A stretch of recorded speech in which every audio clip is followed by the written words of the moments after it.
뒤편에 보면 서울 성곽길 산책로가 있습니다. 가보셨죠? 뒤편으로 가면 와룡공원 이렇게 나오고 이렇게 숲이 참 우거져 있습니다. 계절의 변화를 느낄 수 있는 참 좋은 산책로입니다. 서울 성곽은 서울 중심 도심을 보호하기 위해 쌓은 성 아닙니까?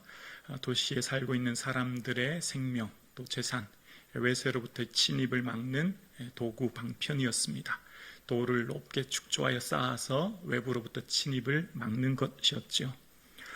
그런데 이 성곽은 우리 눈에 보이는 이런 서울 성곽은 이렇게 보이는 성곽뿐만 아니라 오늘 이 시대에 많은 사람들이 각자 자기 자신의 성곽을 쌓고 있다 생각합니다.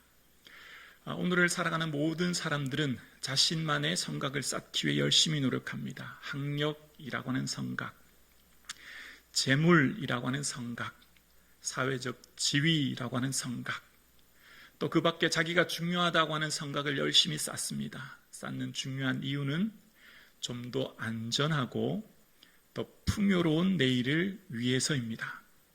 누구나 다 미래가 불안합니다. 미래에 있어질 일들에 대해서 걱정되지요.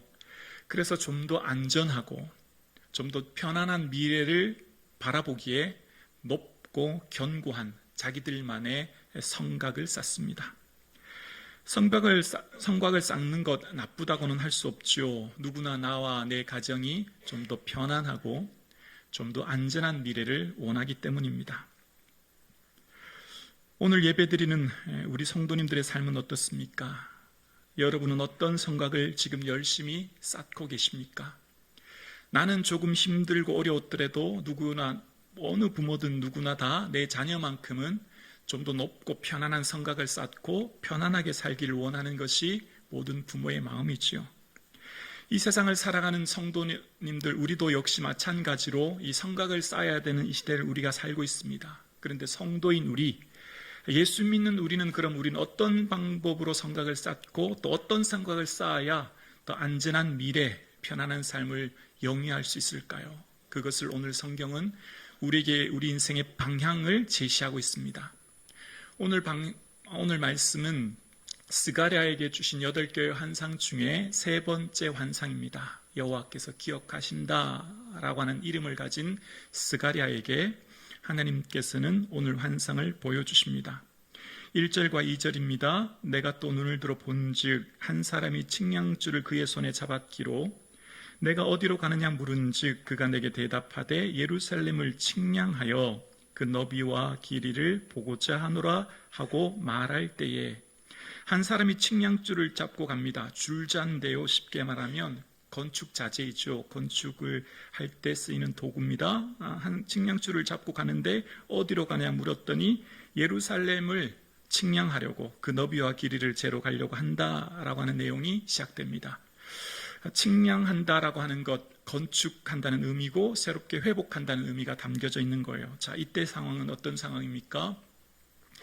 먼 이방 땅에서 나라가 멸망해서 바벨론 땅에 살다가 이제 새로운 나라인 페르시아가 들어서게 되고 그래서 이제 그 페르시아 고레스 때 고향으로 돌아옵니다. 그토록 원하던 고향, 70년 만에 고향을 돌아왔으니 얼마나 기대가 되고 소망이 됐겠습니까? 야, 이제 드디어 우리는 집에 간다.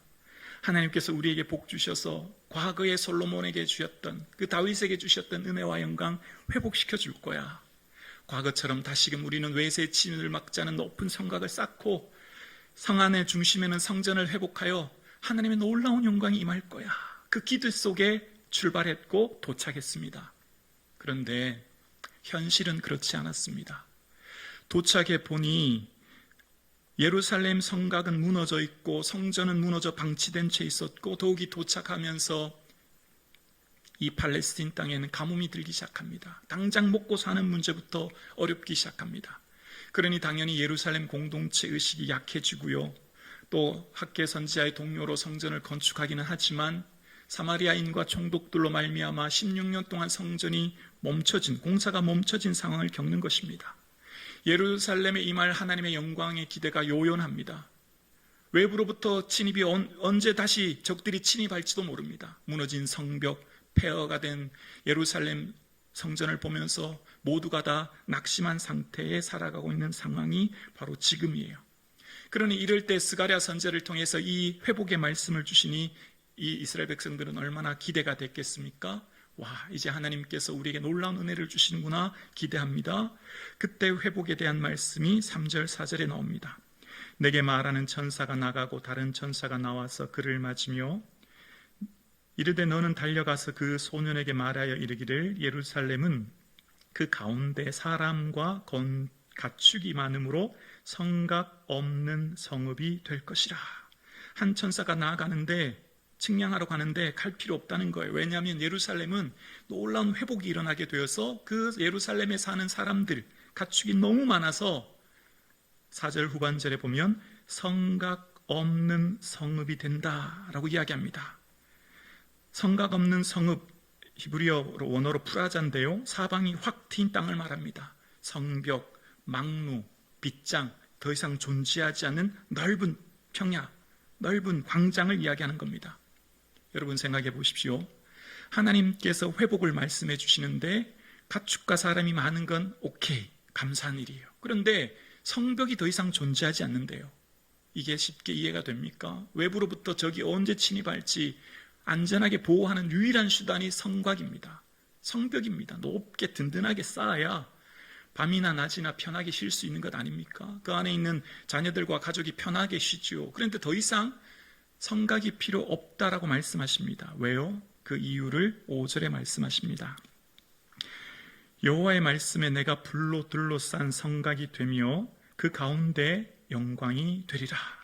확 트인 땅, 무방비 상태로 노출된 땅에 더 이상 너희들이 힘써 애쓰고 벽돌로 쌓은 성벽이 아닌 더 강력하고 힘있는 수단이 등장합니다. 내가 불로 둘러싼 성곽이 된다.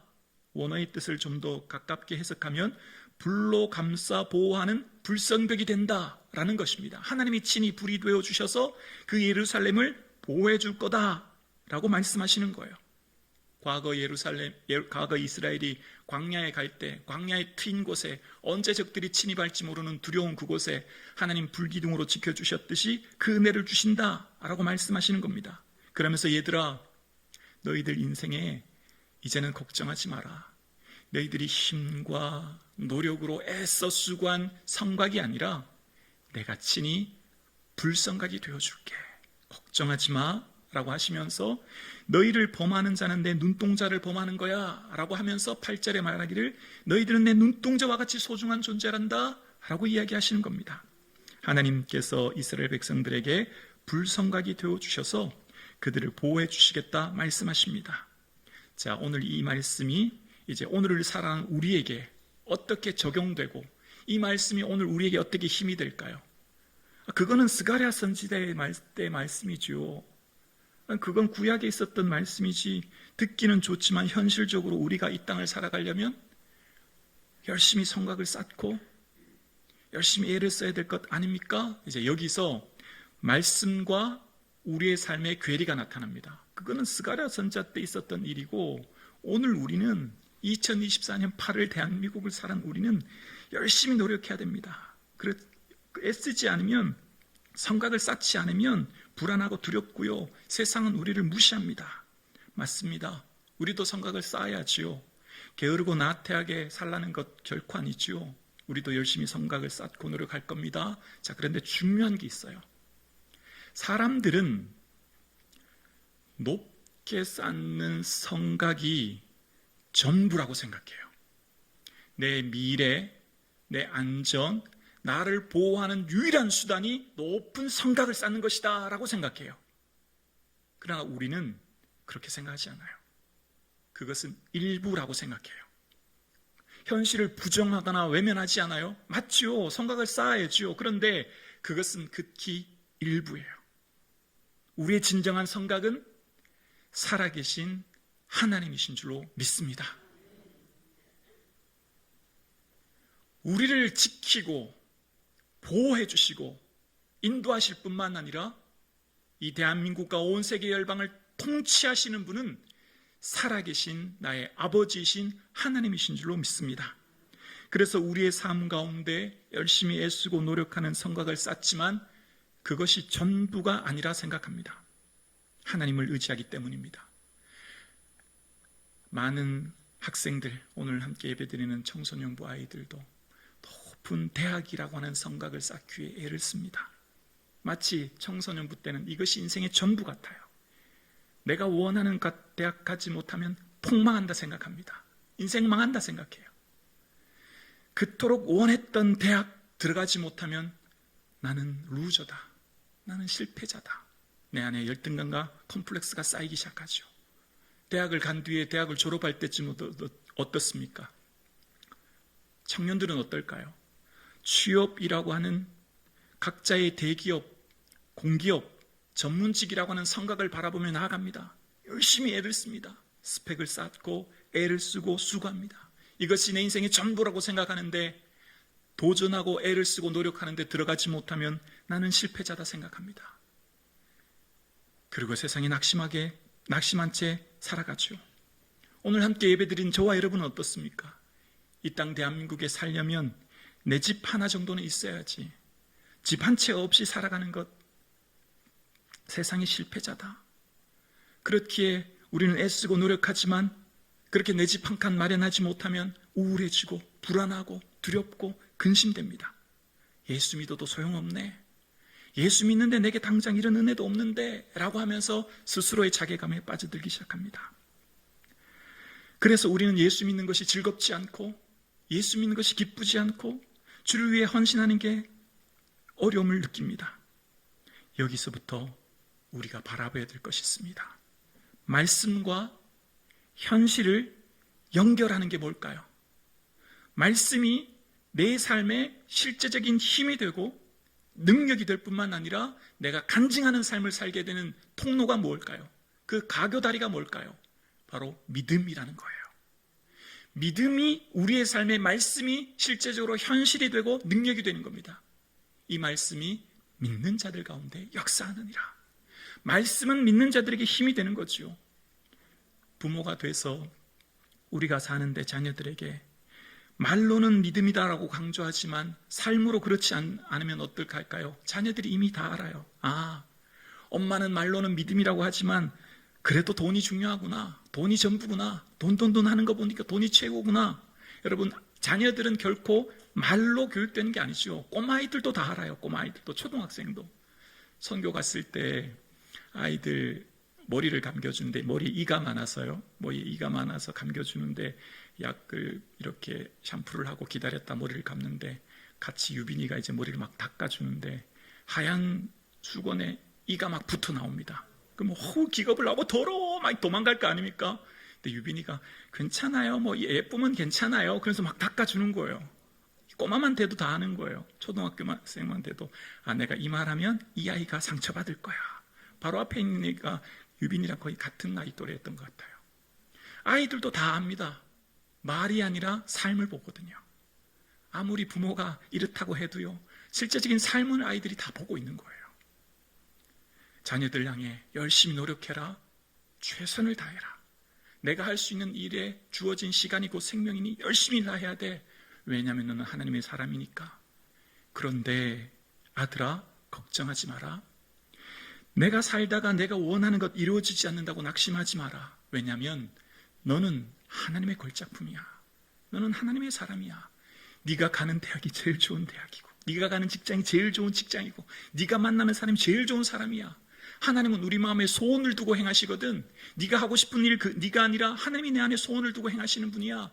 내가 가는 곳에 하나님 나라가 확장되고 놀라운 역사가 나타날 거야. 걱정하지 마라. 하나님 널 붙들고 있다. 하나님 널 책임지고 있어. 그러니 어떤 어려움 만나도 낙심할 필요 없단다. 할렐루야. 그런데 아이들이 대학 못 갔다고 앙달복달하고 불안해하고 좌절하면 그런 부모님 보면 아이들이 더 불안하지 않을까요? 좋은 곳에 취업하지 못했다고 우리가 더 불안하고 걱정하고 살고 있진 않나요?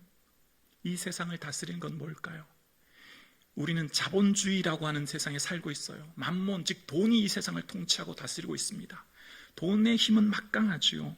이것을 거부할 수 있는 사람은 아무도 없어요. 그런데 예수 믿는다는 건 뭘까요? 예수님이 나를 통치하는 거예요. 예수님의 다스림을 받는 거예요. 만몬이 통치하고 다스리고 있는 이곳에 만몬의 힘으로 다스려지는 인생이 아니라 예수님의 생각과 마음으로 다스려지는 삶을 사는 것, 예수 믿는 거예요. 그래서 예수님께서는 산상수훈을 설교하실 때 유일하게 딱 한 가지, 돈에 대해서 우상이라고 말씀하셨어요. 유일하게 돈에 대해서 하나님과 동격으로 놓았어요. 만몬의 힘이 막강한 걸 아셨기 때문이에요. 그래서 예수님을 따르는 모든 제자들, 만나는 사람들 기억나시죠? 영생을 묻는 모든 사람들에게 다 가난한 자들에게 주라 하는 이유는 예수님이 전부가 되는 인생, 예수님이 통치하는 인생을 살라고 하는 말씀인 거죠.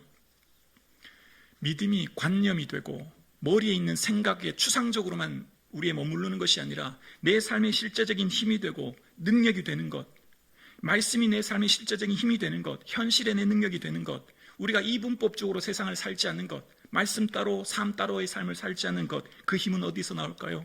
믿음에서 나오는 거예요. 믿음. 내가 정말 하나님이 내 인생을 주관하고 계시고 이 땅을 통치하고 계신 분인 걸 믿을 때 내 삶의 능력이 나타나는 것이죠. 그래서 하나님께서는 구체적으로 얘들아, 내가 이제 앞으로 너희들에게 이런 은혜를 줄 거야 라고 하면서 10절에 이런 말씀을 하시는데요. 여호와의 말씀에 시온에 따라 노래하고 기뻐하라. 이는 내가 와서 내 가운데에 머물 것임이라. 하나님이 예루살렘의 유다인 그 백성들에게 친히 임하신대요. 우리는 육을 입은 존재이지 않습니까? 하나님은 영이십니다. 영이신 하나님이 어떻게 우리 가운데 임할 수 있을까요? 이후에 예수님께서 말씀하시죠. 얘들아, 내가 너희를 고아와 같이 버려두지 않을 거야.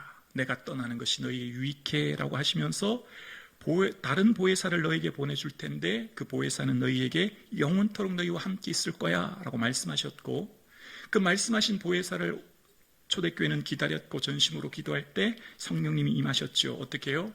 불이 혀처럼 갈라지는 것들이 각 사람 위에 임합니다. 뭘 말하죠? 성령의 충만한 임재를 받았다는 겁니다. 성령님의 임재를 통해 모든 초대교회 성도님들은 삶의 가치관과 세계관, 인생의 목적이 바뀌기 시작합니다. 그래서 각자의 재산과 소유를 필요에 따라 나눠주게 되고 예루살렘 공동체는 더 이상 가난한 사람들이 사라지는 일이 일어납니다. 그랬더니 많은 사람들에게 칭송을 받고 구원 얻는 일이 일어난 거죠. 삶의 모습이 완전히 바뀌어지는 것입니다. 인생의 궁극적인 다스림과 통치가 예수 그리스도로부터 있어지게 되고 그 성령의 온전한 다스림 안에 살아가는 삶의 존재가 바뀌어지는 겁니다. 그래서 인생의 궁극적인 행복이 주 예수 그리스도로부터 나옴을 깨닫고 고백하는 삶을 사는 거예요. 여러분, 성벽보다 중요한 것은 마음을 지키는 것입니다. 인생의 마음이 무너지면 인생이 무너지는 거예요. 예루살렘이 왜 무너졌죠? 성벽이 없어서 무너진 게 아니에요. 예루살렘은 국고성, 마병성, 병거성, 하셀, 무깃도 수많은 요새마다 높은 성벽을 다 지었습니다. 그런데 무너졌어요. 왜 무너졌죠? 처음 솔로몬이 하나님 앞에 하나님, 제게 이 많은 백성을 주셨는데 제가 어떻게 재판할까요? 그것을 하나님 기뻐 여기시고 듣는 마음을 주셨고 부와 영광을 주셨지요. 근데 그 첫 마음이 변하기 시작합니다. 마시는 것이 다 금그릇이고 상하 보좌에 앉아 풍요로운 삶을 누리면서도 더 풍요롭게, 더 부유하게, 더 많이 누리고 싶어 어떻게 했죠? 전쟁이 일어나지 않도록 이방 나라의 아내, 딸들을 데려와 결혼합니다. 정략 결혼이죠. 다 사돈을 맺는 겁니다. 더 이상 이방의 공격을 받지 않도록. 그랬더니 어떻게 됩니까? 데려온 아내들이 다 우상을 섬기고 이스라엘은 우상 박물관이 됩니다. 그래서 솔로몬의 마음이 돌아서서 우상을 섬기기 시작하죠. 그랬더니 어떻게 되죠? 하나님 한 분만으로 만족하지 않아요. 다른 우상, 다른 신들 섬기기 시작하고 내 방법, 내 힘으로 나라를 지켜보겠다 생각하기에 외교와 정치력으로 또 군사력으로 성벽을 쌓기 시작한 겁니다. 그 천의 요새라고 하는 예루살렘도 무너진 거죠. 성벽이 예루살렘 보호해 준 게 아닙니다. 마음이 무너졌더니, 솔로몬의 마음이 무너졌더니 이스라엘 전체가 무너진 거예요. 인생의 축복은 뭘까요? 마음을 지키는 것입니다. 마음을 지키는 게 축복이에요. 초원과 사막의 차이는 뭡니까? 비가 오느냐 안 오느냐 차이지요. 우리의 마음에는 은혜가 있느냐 없느냐의 차라 사막이 되기도 하고 초원이 되기도 하죠. 우리 인생은요, 마음이 곧 나입니다. 내 마음이 내 미래예요. 내 마음에 모든 게 다 담겨져 있어요. 믿음의 시작도 마음입니다. 사람이 마음으로 믿어 의에 이르는 것처럼 마음이 믿음의 시작이죠. 너무나 중요한 거예요. 동일한 환경, 다른 결과가 나아집니다. 똑같은 곳에 출근하고 똑같은 가정에 살아가는데 똑같은 환경이지만, 동일한 환경이지만 다른 결과가 우리의 삶에 나타나요. 내 마음에 일어나요. 왜죠? 마음이 무너지기 때문에 인생이 무너지고 두렵고 우울한 거죠. 갈렙은 그 마음이 그들과 달랐다는 겁니다. 12명이 똑같은 상황을 봤지만 갈렙과 여호수아는 마음이 달랐다는 거예요. 다른 각도로, 다른 시선으로 본 거죠. 오늘 하나님이 저와 여러분에게 뭘 원하실까요?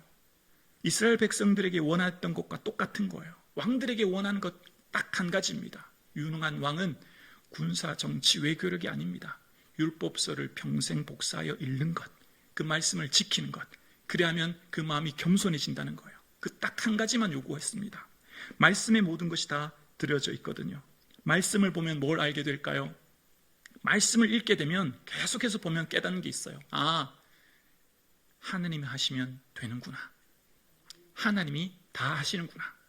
하나님이 하셨고 하나님 하고 계시고 하나님 하실 것이다. 아멘이십니까? 창세기 1장 1절의 주어는 누구입니까? 하나님이십니다. 태초에 하나님이 천지를 창조하십니다. 나 여호와는 모든 육체의 하나님이라. 내게 할 수 없는 일이 있겠느냐. 말씀을 보면 다 하나님이 하신 거예요. 하나님이 하신 것은 크게 두 가지입니다. 하나님의 직접적인 역사, 눈으로 볼 수 있는 기적, 환상, 능력으로 도와주시는 일들. 홍해 앞에서 홍해를 갈라주셔서 너희는 가만히 있어 내가 하나님됨을 알라. 요단강을 갈라지게 하시고 여리고를 무너뜨리게 하심으로 하나님의 기적의 역사를 직접 보게 하심으로 하나님의 살아계심을 보게 하시는 겁니다. 하나님의 직접적인 역사이죠. 두 번째 방법이 있습니다. 하나님의 역사가 눈에 보이지 않아요. 배후에 역사하시는 하나님의 은혜를 보게 됩니다. 성경을 많이 읽고 묵상하면 그 배후에 하나님이 일하고 있음을 알게 되어집니다. 우리는 열왕기를 새벽 예배마다 묵상하고 있습니다. 우리가 묵상하고 있는 열왕기에 보면 이스라엘의 마지막쯤 가면 이제 바벨론의 공격을 받습니다. 그런데 그 바벨론의 공격을 받는 것은 왕들이 정치적 국제 정세를 오판하여서 내린 결과로 온 침략이다. 이것은 객관적인 표면적 이유예요. 더 근본적인 이유가 있어요. 이 일이 유다의 임함은 곧 여호와의 말씀대로 그들을 자기 앞에서 물리치려 하심이라. 이스라엘이 바벨론으로부터 공격받는 근원적인 이유는 하나님이 그렇게 하신 거예요. 하나님이 그들에게 돌이키고자 하는 하나님의 계획이신 거죠. 요시야 왕이 계획을 일으킵니다. 요시야 왕은 대단하다. 요시야 왕은 정말 대단해. 성경은 인물 위인전이 아닙니다. 요시야를 통해 하나님을 보라는 겁니다. 왜요? 요시야가 하는 일은 이미 요시야 이전에 처음 330년 전 하나님의 사람이 여로보암 왕 통치 당시에 다윗의 집에 요시야라 이름하는 아들을 낳을 것이니 그가 산당 제사장들을 멸할 것이다. 사람의 뼈를 불사를 것이라 예언했던 그 말씀이 요시야에게 성취하는 거예요. 하나님의 사람도 죽었고 심지어 이스라엘 나라 자체도 사라졌어요. 이스라엘 국가가 사라졌지만 남유다는 136년 더 연장되죠. 그때 낳은 아들 히스기야, 므낫세, 아몬의 아들이 요시야예요. 그 요시야는 330년 전 하나님의 예언이 요시야를 통해 성취되는 거예요. 요시야가 대단합니까? 요시야가 능력 있습니까? 요시야가 위대합니까? 아니요. 하나님이 위대하시고 하나님이 대단하신 거죠. 어떤 사람도 말씀을 읽으면 교만해질 수 없어요. 어떤 사람도 말씀 앞에 서면 내가 했다, 내가 이뤘다 말할 수 없어요. 지혜로운 자는 지혜를 자랑하지 말며 용사는 용맹함을 자랑하지 말며 부자는 부함을 자랑하지 말라. 나는 명철하여 나를 아는 것과 나 여호와는 사랑과 공의와 정의를 행하는 자인 줄 알라. 나는 이 일을 기뻐하노라. 하나님은 미련한 자를 통해 지혜로운 자를 부끄럽게 하시고 없는 자를 통해 있는 자를 부끄럽게 하시는 하나님입니다. 왜요? 이는 아무 육체라도 자랑하지 못하도록. 오직 자랑하는 자는 주 안에서 예수님만 내 보배요, 예수님만 내 자랑이요, 다 예수님이 하셨습니다. 다 주님이 하셨습니다. 할렐루야. 그 고백하기를 주님은 원하시는 겁니다. 창세기 1장 1절 주어는 하나님이십니다. 다 하나님이 하시는 거예요. 그래서 어떻게 하나님 우리에게 원하시죠? 맡기라는 거예요. 하나님께 다 맡기라는 거예요. 성경에 맡기라는 단어는 크게 세 가지로 나옵니다. 현재 이 일을 맡기라는 겁니다. 내 행사를 여호와께 맡기라. 그리하면 너의 경영하는 것이 이루리라. 현재 하는 일을 주님께 맡기면 내 계획이 이루어진다는 겁니다. 두 번째, 내 미래를 주님께 맡기라는 겁니다. 내 길을 여호와께 맡기라. 그를 의지하면 그가 이루시고. 내 앞길에 대해서 두렵고 염려가 됩니까? 내 미래에 있어질 일들로 인하여 걱정스럽습니까? 내 길을 여호와께 맡기면, 의지하면 주님이 이루어 주실 줄로 믿습니다. 세 번째입니다. 우리의 인생살이 가운데 근심되고 염려되는 일이 많은 이 땅을 살아가는 우리에게 너 염려를 다 주께 맡기라. 이는 그가 너희를 돌보신다 말씀하십니다. 당장에 일어날 하루에 눈을 뜨면 근심과 걱정과 염려거리가 얼마나 많습니까? 그 파도처럼 일어나는 염려도 다 맡기라는 거예요. 왜요? 내가 다 한다. 내가 다 너를 책임지고 있다. 내가 너를 붙들고 있다. 성경은 끊임없이 우리에게 말씀하고 있습니다. 성경을 펼치면 끊임없이 우리에게 말씀하고 계십니다. 주의 말씀대로 나를 붙들어 살게 하시고 내 소망이 부끄럽지 않게 하옵소서. 말씀만이 내 인생을 붙들고 말씀만이 내 삶을 다스리며 말씀만이 내 소망이 부끄럽지 않도록 인도해 주신다고요. 그래서 복이 뭐죠? 여호와의 율법을 즐거워하는 것, 그 율법을 죄로 묵상하는 것. 그래서 이것이 우리에게 복이 되는 것이죠. 그래서 이것이 바람에 나는 겨와 같이 말씀 붙드는 자는 이리저리 휘둘리는 인생 살지 않고 시냇가에 심은 나무처럼 삶의 자리를 견고히 지키는 인생을 살게 된다는 거예요. 말씀 붙드는 저와 여러분 되기를 주의 이름으로 축원합니다. 말씀 붙드는 자에게 열어주시는 하나님의 은혜가 있어요. 바로 기도의 최고봉인 감사를 하게 되는 겁니다. 기도에는 단계가 있습니다. 모든 사람을 위하여 간구와 기도와 도구와 감사를 하되라고 했던 바울의 기도처럼 첫 번째 기도는 간구입니다. 다 하나님 앞에 내 소원 아뢰고 문제를 해결함 받기 위해 기도해요. 이것이 기도의 출발이죠. 그러나 기도의 깊이가 더해지고 기도의 넓이가 더해지면 기도가 장성한 분량이 나가면 어떻게 될까요? 도고하게 됩니다. 도고는 뭐죠? 중보기도인 거예요. 이웃이 보이게 되고 국가가 보이게 되고 가정이 보이는 거죠. 도고 기도가 넘치게 되죠. 믿음이 성장하는 사람은 반드시 이웃을 향해 기도합니다. 그리고 마지막 기도의 최고봉이 있습니다. 바로 감사입니다. 감사는 기도의 최고봉입니다. 감사는 어떤 고난도 어려움도 이길 뿐만 아니라 작고 사소한 일에 다 감사하게 돼요. 아멘이십니까? 한 번의 호흡, 한 번의 눈 깜짝거림, 걷는 걸음, 모든 순간이 감사예요. 작은 것의 감사가 다른 말로 뭐죠? 자족이에요. 자족. 작고 사소한 것이 다 감사한 게 자족이에요. 그래서 어떤 형편이든지 배부름, 배고픔, 풍부 다 감사해요. 그래서 진정한 능력 뭐죠? 내게 능력 주시는 자 안에서 모든 것 할 수 있는 건 뭐죠? 어떤 고난과 어려움, 어떤 궁핍에도 감사하는 게 능력이에요. 이게 참된 힘인 거죠. 그래서 예수님으로 말미암아 기뻐하고 감사하는 힘을 누리게 됩니다. 그래서 성경의 마지막은 뭘까요? 주 예수의 은혜가 모든 자에게 있을지어다. 아멘. 요한계시록 22장 21절은 여러분에게 믿음이 있기를 원합니다. 소망이 있기를 원합니다. 그렇게 말하지 않아요. 믿음만을 강조합니다. 왜일까요? 인생을 살아본 성도님들 다 아실 거예요. 인생이 내 힘만으로는 결코 할 수 없다는 것을. 창업하며 기업을 시작하는 분들은 누가 다 사업이 성공하고 싶고 대기업 이루고 싶지 사업 안 되기를 원하는 사람이 누가 있겠습니까? 마음의 계획, 노력으로 누구나 다 애를 쓰지만 내가 노력해도 되지 않은 부분이 있고 아니 내 노력한 것보다 더 큰 은혜를 주신 걸 깨달아요. 그게 바로 은혜죠. 어떤 사람이 은혜를 알게 될까요? 기도하는 사람은 은혜가 눈에 보입니다. 기도하지 않으면 내가 다 했지만 기도하는 사람은 주님이 다 하셨고 은혜가 보이는 거예요. 그래서 내 능력 밖에 하나님의 도우심을 믿게 되어지고 알고 보니 하나님의 은혜로 이루어짐을 알게 되어집니다. 그래서 하나님 앞에 나가게 돼요.